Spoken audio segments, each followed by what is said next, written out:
नमस्कार दोस्तों, आज आप लोगों के लिए बहुत ही ज़बरदस्त गाना लेकर के आ चुके हैं जो कि आपका दिल का दर्द उठ सकता है। ठीक है, तो आप लोग यदि गाना अच्छा लगे तो वीडियो के लाइक ज़रूर कर दीजिएगा। आप लोग वीडियो को देख लेते हैं और लाइक भी नहीं करते हैं, तो ये गाना बहुत ही ज़बरदस्त गाना है। तो वीडियो को पूरा लास्ट तक देखिए और लाइक कर दीजिएगा।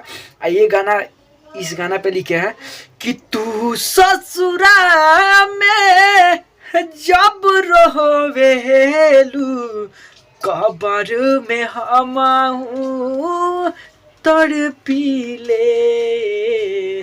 तू ससुरा में जब रोवेलू कबर में हमाहू तड़पीले। तो इसी पे एक और गाना लिखे थे जो कि संगीता सरगम जी गाई है, और जो कि काफ़ी लोगों को दिल को छू गया गाना। वो गाना था बस कर पागला जाए दे ससुरवा पगली के अपना रो वही बेका बीच मझधार में फसल नैया कंकर मार के डूबे का। बस कर पागला जाए दे ससुरवा पगली के अपना रो वही बेका। तो यही गाना था जो कि संगीता सरगम जी गाई है और कमलेश रिकॉर्ड वर्ल्ड पर रिलीज हुआ है। अब बहुत जल्द मेरा वो जो पॉपुलर फिल्म्स है उस पर भी आने वाला है, तो इस डिस्क्रिप्शन में आप लोगों को उसका लिंक मिल जाएगा। आप लोग जाइए और उसको भी सब्सक्राइब कर लिए, वो भी मेरा ही चैनल है, तो उस पर भी दुलार प्यार दीजिए। ठीक है, और उस पर मेरा जो भी जुड़ा हुआ हमसे गाना आएगा, सॉन्ग आएगा, वो अपलोड हम करते रहेंगे। तो चलिए आप लोगों को मुखड़ा की ओर लेकर के चलते हैं बिना समय का। जहिया से तू गइलू ससुरवा सुसुक सुसुक के रोइले। जहिया से तू गइलू ससुरवा सुसुक सुसुक के रोइले।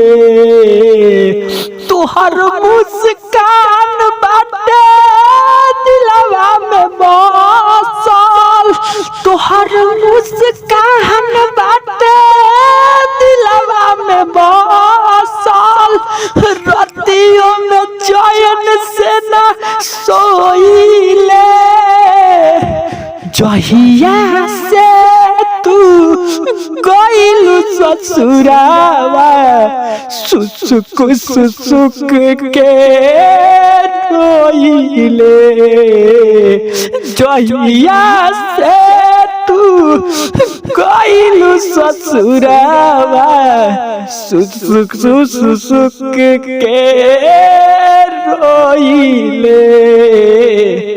तो ये रहल मुखड़ा। आशा करते हैं आप लोग जरूर अच्छा लगा होगा। तो अच्छा लगा होगा तो वीडियो को लाइक कर दीजिएगा। बिल्कुल फुल फ्री सॉन्ग है, कोई भी कहीं से भी गा सकता है। ऐसे ऐसे सॉन्ग आप लोग के लिए इस चैनल पे आते ही रहेगा। तो चैनल को सब्सक्राइब करना मत भूलिए, साथ में बेल आइकन भी दबा दीजिएगा ताकि कोई भी गाना आए तो सबसे पहले आप तक पहुंचे। तो चलिए आप लोगों को अंतर क्यों लेकर चलते हैं।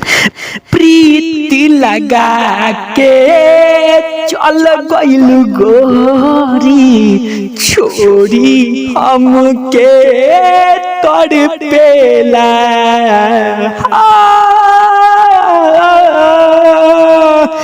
जब जब याद तोहर आवेला गोरिया तब तब मनवा मचलेला।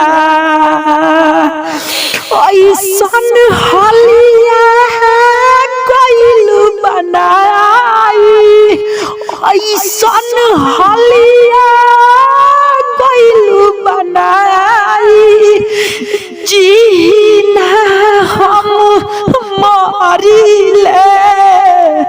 जहिया से तू गइलू ससुरावा सुसुक सुसुक के रोइले जहिया से तू गइलू ससुरावा सुसुक सुसुक के रोइले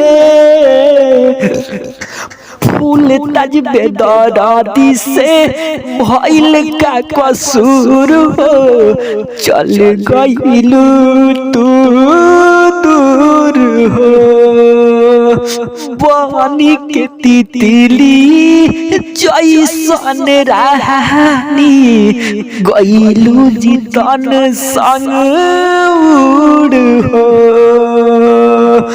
चंदन गुडू राजा रवाना चंदन गुडू राजा रवाना सबसे बतिया छुपाइले